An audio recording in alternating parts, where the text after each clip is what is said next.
Chegamos então com mais um correspondente médico, lembrando que você pode participar, pode conversar conosco, #correspondente médico lá pelo Twitter. A gente está aqui com o quadro e evidentemente repercutindo o assunto que nós estamos atentos já há 8 dias. É a guerra na Ucrânia, o conflito no solo ucraniano. O doutor Fernando Gomes, que já está aqui conosco, vai repercutir e nos compartilhar algumas informações em relação a tudo que tem ocorrido, principalmente quando a gente fala de questões humanitárias, não é, doutor? Bem-vindo. Muito obrigado, Elisa. É isso mesmo. Vamos falar sobre esse assunto importante e sobre esse apoio que é fundamental num momento tão delicado como esse. Vamos trabalhar. Vamos para já. A gente segue acompanhando aqui também a programação da CNN Internacional. A qualquer momento a gente compartilha com vocês o que está ocorrendo neste momento no solo ucraniano ou no solo russo. Lembrando que os ataques continuam e quanto mais os ucranianos veem os seus bairros, as suas cidades serem atingidos, eles sentem vontade de sair de casa e de ir para algum lugar onde eles tenham alguma segurança. Então, a gente quer falar sobre essas pessoas que precisam deixar as suas casas por causa da guerra, com todos esses conflitos que têm ocorrido, seja por meio do ataque terrestre, as tropas que vão invadindo,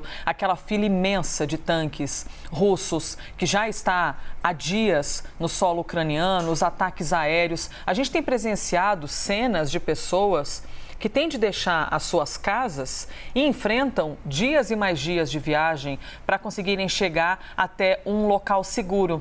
Não é, doutor? Então, é como se pusessem a sua vida dentro de uma mochila e somente com uma mochila eles vão embora e deixam tudo para trás. Se por um lado a gente acompanha quem deixa as suas casas em meio ao inverno severo, vocês estão vendo que nessa imagem aparecem os floquinhos de neve, inclusive. Você tem de deixar sua casa quase com nada, com uma mochila e ir aquecido, ir bem equipado para se proteger, proteger as crianças. E ao mesmo tempo há quem se negue, há quem não queira sair de casa, mesmo com os riscos dos ataques. Isso levanta uma série de questões sobre a importância de um lar, não é, doutor? Então, a gente quer poder conversar aqui com o senhor agora sobre o quão importante é você ter uma conexão com a sua casa, uma conexão com o seu lar para saber para onde você vai voltar. E por que é tão desesperador deixar a sua casa para trás sem saber para onde você está indo e onde você vai ser acolhido? A sensação de pertencimento é fundamental para que a gente possa expressar o que a gente tem dentro do nosso coração e dentro do nosso cérebro. Tem um autor chamado Maslow que publicou certa vez uma pirâmide, no qual existe na base dessa pirâmide, desde a resolução das nossas necessidades fisiológicas, como a segurança e também o lugar onde você vem morar, para que depois você possa expandir e ter suas habilidades mentais, intelectuais e até mesmo a sua expressão podendo acontecer no mundo terreno. Então, na verdade, é uma situação crítica em que você faz um caminho ao contrário e você, na verdade, tem que resolver problemas que são extremamente fundamentais para a sua existência. Então, quando você se despede da sua casa, do seu lar, sem a certeza ou a segurança de que vai retornar até a vida como anteriormente, o seu cérebro entra num processo realmente delicado de crise, que pode representar, uma oportunidade para experimentar algo novo, mas sem sombra de dúvida, sempre com muita insegurança, muito medo, muito receio e principalmente, Elisa, porque as pessoas não vivem sozinhas.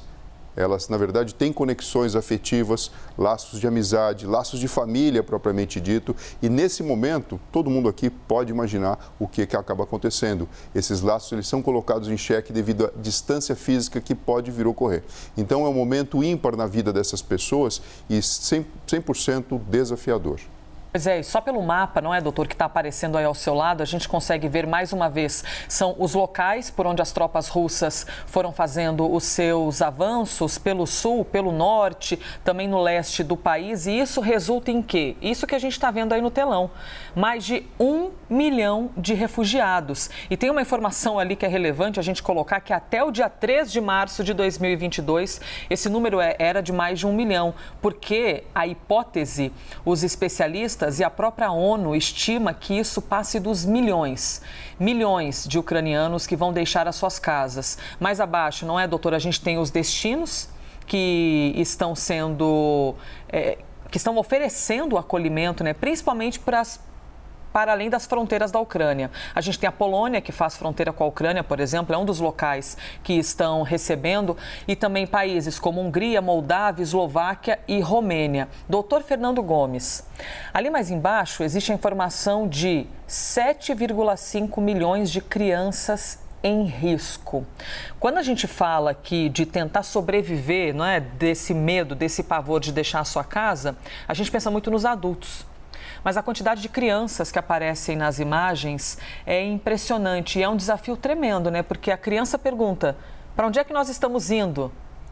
E o adulto precisa arrumar uma alternativa de explicar isso para uma criança que, tão nova, já está vivendo um impacto tremendo mentalmente, não é, doutor? O que a gente nota aqui, Elisa, é que os deslocamentos são principalmente terrestres para os países vizinhos e as crianças, elas na verdade ficam à mercê de observar o comportamento dos adultos, porque por mais que exista uma explicação racional, e você pode imaginar que nesse momento papai, mamãe, tio, enfim, qualquer responsável por uma criança vai tentar explicar da forma mais clara possível, porque é uma situação em que problemas podem acontecer, desencontros podem acontecer, apesar de todo o acolhimento e organização que existe. Mas as crianças aprendem muito através do que a gente chama de neurônio espelho. Então, observando o comportamento do responsável, o como ele está reagindo emocionalmente, quais são os passos que vão ser tomados, muitas vezes isso acaba impactando de uma forma definitiva na vida dessas crianças. Vamos lembrar o seguinte, né? O cérebro humano ele fica pronto no final da adolescência. Então, é um número muito grande de pessoas que vão constituir as gerações futuras e estão sendo impactados nesse momento. Isso não é uma novidade, isso sempre aconteceu na humanidade, principalmente quando a gente tem cenários de grandes catástrofes, guerras, conflitos e coisas assim. Mas hoje, a neurociência e a medicina já sabem do impacto que isso pode impactar lá na frente, pode causar lá na frente. Por isso que é tão importante a gente ter esse olhar diferenciado. Existe conflito, mas é importantíssimo existir um conflito e uma organização para acolher essas pessoas de uma forma humana. Quero lembrar que nós estamos aqui conversando com o Dr. Fernando Gomes e trazendo as complexidades dos efeitos da guerra na cabeça dos seres humanos e, ao mesmo tempo, seguimos acompanhando as notícias que estão chegando a respeito do conflito no solo ucraniano, o que as autoridades estão dizendo, quais são as alternativas que estão sendo encontradas e uma quantidade imensa de sanções e de discussões do chamado crime de guerra. Porque em uma guerra, os especialistas explicam para a gente que existe uma breve organização. Civis, por exemplo, não podem ser atingidos numa guerra. E isso é chamado crime de guerra, uma das questões do crime de guerra. E quando a gente fala de civis atingidos, a gente está falando de homens, de mulheres, de idosos, de crianças, inclusive nenéns recém-nascidos. A gente teve o relato, doutor, de uma maternidade que foi atingida por ataques dos russos na Ucrânia. E aí a gente fica aqui pensando, puxa vida, uma mãe com um recém-nascido, com um bebê ou uma neném, já está vivendo uma situação ali muito diferente na vida. E em volta disso, o cenário que ela encontra é de ataque, de um conflito militar. O quão vulnerável fica a cabeça de uma mãe nessas horas, doutora? A gente nem consegue estimar aqui, não é? Imaginar como seria esse sentimento. Em circuitos neurais relacionados com a própria autopreservação do indivíduo e principalmente com a preservação do nenezinho que acabou de nascer são acionados. Então, esse cérebro ele vai funcionar diferente, essa cicatriz ela fica, na verdade, marcada nas sinapses, de modo que essa memória é muito difícil de ser apagada, sem contar que existe a grande incerteza de conseguir cumprir o seu grande papel biológico, né, que é de ser mãe e oferecer carinho e acolhimento para aquela criança. Então, existem diversas camadas do problema, desde a questão do próprio conflito político, social, econômico, mas esse olhar diferenciado para o indivíduo e principalmente numa situação tão vulnerável que é esse momento da maternidade, faz com que a gente entenda e até mesmo discuta, né, esses crimes de guerra que acabam acometendo civis quando isso não deveria estar acontecendo. E é impressionante a quantidade de ajuda que começa a aparecer neste momento, não é, doutor? Volta e meia a gente acompanha pronunciamentos da ONU em relação às questões humanitárias, por exemplo. Eles dizendo, alertando de que maneira eles estão se organizando para esse trabalho de salvar essas pessoas, seja fisicamente ou mentalmente, pedem suprimentos, dão apoio a refugiados e esse trabalho não vem apenas por parte da ONU, mas é um que chama muito atenção, porque a gente está falando da junção de inúmeros países. E as Nações Unidas estimam que mais de 82 milhões de seres humanos é muita gente. 82 milhões em todo o planeta precisaram deixar as suas casas por causa de conflitos armados ou de perseguições. E aí, para dar apoio a esses refugiados, vocês estão percebendo que a gente está ampliando ainda mais o número, não é? Até o dia 3 de março, o número era de mais de 1 milhão de refugiados ucranianos. E agora a gente está trazendo um retrato para vocês de todo o planeta, até porque a vida continua nos outros países e também existem refugiados por vários outros motivos. 82 milhões. E a ONU conta com alguns órgãos que dão suporte. Um deles é muitíssimo conhecido aqui no Brasil, a Unicef, ou o Unicef, né, que é o Fundo das Nações Unidas pela Infância. Um outro exemplo é o Acnur, que é o Alto Comissariado das Nações Unidas para Refugiados. Além da ONU, que eu acabei de citar aqui, as duas frentes, tem as organizações como Médicos Sem Fronteiras, a própria Cruz Vermelha, que também prestam assistência e serviços nestes casos. Doutor, quando a gente fala de assistência, a gente está falando de quê exatamente? O que é que essas organizações oferecem para esses refugiados? Elisa, você pode imaginar o seguinte, uma situação onde existe uma catástrofe natural, uma situação onde existe grande problema relacionado com infecção ou conflito armado, guerra, como a gente está falando aqui, algumas necessidades básicas dos seres humanos precisam ser supridas. E se você não incluir isso na conta da logística, você vai ter um problema de segunda ordem muito grande. Então, desde o fornecimento de água potável, até materiais de higiene, medicamentos e até atendimento, na verdade, para viabilizar que pessoas não tenham mais danos do que já sofreram e principalmente, clínicas móveis já oferecendo apoio psicológico para tentar abrandar ou evitar o máximo possível que essas pessoas venham desenvolver uma síndrome do estresse pós-traumático ou de fato tenham uma desconexão com a própria realidade. São exemplos de apoios que precisam acontecer e ocorrem graças ao trabalho dessas organizações e instituições. A gente sabe, Elisa, que na história da medicina, as guerras sempre foram grandes escolas para cirurgiões, para enfermagem também. Mas é uma aula, é uma lição que a gente já aprendeu. E uma delas acaba sendo essa. Não adianta você ter um conflito sem imaginar de que você vai precisar ter apoio para as pessoas. Desde atendimento imediato até, na verdade, o apoio. E aqui eu gostaria de frisar bastante, essa noção de que o apoio psicológico é fundamental.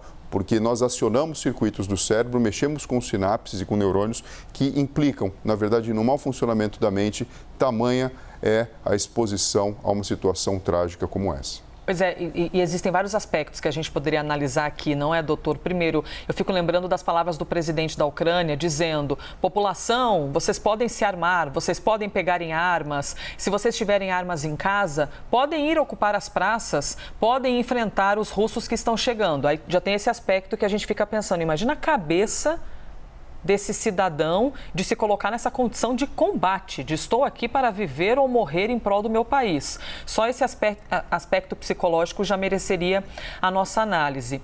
E focando nessas questões dos refugiados, porque a gente tem uma falsa sensação de, se não tem número de mortos, não tem número de feridos, então tá tudo bem. Mas a gente acaba não dando importância para essas questões mentais.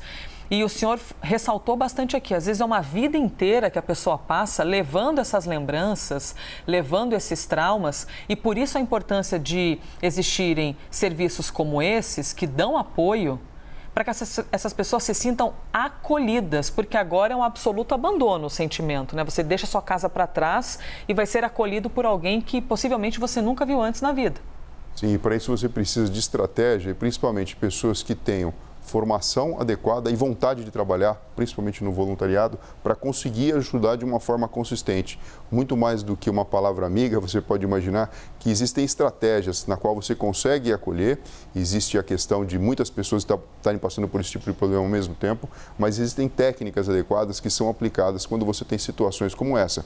Por exemplo, é diferente quando você socorre uma vítima que sofreu um atropelamento de quando existe, por exemplo, uma catástrofe no estádio de futebol.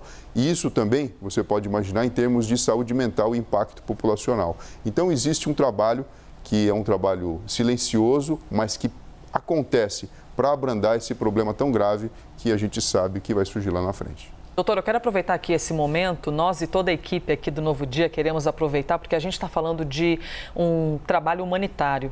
E para que esse trabalho humanitário exista, eles precisam de mantimentos, precisam de suprimentos. Para você dar uma ajuda, por exemplo, a água potável, que o doutor estava aqui citando, não é, doutor? Você precisa ter essa água potável, isso custa dinheiro. Materiais de higiene, isso também custa dinheiro. Então, se você puder e quiser ajudar de alguma forma os refugiados da Ucrânia ou de qualquer outro lugar no planeta, a gente quer deixar aqui a forma para você fazer isso por meio do Acnur, que tem um site onde disponibiliza informações para doações e para voluntários. Não é um golpe, viu? É um órgão sério da ONU que faz esse trabalho importantíssimo. O site em português está aqui embaixo, ó, www.acnur.org/português. Através desse endereço, você tem notícias sobre refugiados no mundo, você tem informações sobre como doar e como a sua doação pode ajudar outras pessoas. Por exemplo, uma doação de R$ 35, você pode garantir um cobertor para proteger um refugiado do frio. Ou se for uma doação de R$ 60, por exemplo, você pode garantir um kit escolar para uma criança refugiada. R$ 120 garante um kit com utensílios de cozinha para que uma família de refugiados possa cozinhar. Você está entendendo a nobreza desse trabalho? Então, quem puder, quem quiser ajudar, fica aqui o endereço, mais uma vez eu vou citar, www.acnur.org/português. Lá eles estão recebendo todas as ajudas possíveis. E, doutor, esse tipo de trabalho, dessas reuniões de pessoas dispostas a ajudar os outros, assim como todo o trabalho da ONU, pode mudar para sempre a vida de uma pessoa, não é? Sim, aqui é um exemplo clássico de empatia e de altruísmo, que acaba sendo a expressão máxima do amor. Então, mesmo à distância, você oferecendo um trabalho voluntário ou então oferecendo recurso financeiro mesmo, porque, como a Elisa falou, né, para você garantir água, garantir mantimento, garantir remédio, equipamentos, até utensílios para uma criança estudar, isso, na verdade, tem um custo. E você pode ajudar, mesmo à distância, e impactar de uma forma muito positiva quem está passando por uma situação tão complicada. Passe aí então, gente, compartilhe o endereço acnur.org/português para todos os seus amigos, os que você conhecer e quem puder ajudar, que você pode fazer a diferença de uma pessoa que pode ser que você nunca veja na vida, que você nem sabe quem foi, mas você tem a certeza que é um órgão sério e que vai atuar de maneira muito importante na vida desses refugiados. Doutor Fernando, obrigada, viu, por mais um dia e torcemos sinceramente por dias melhores. Isso mesmo, Elisa. Obrigado a você. Pessoal, se cuidem. Até breve. Foi mais um Correspondente Médico.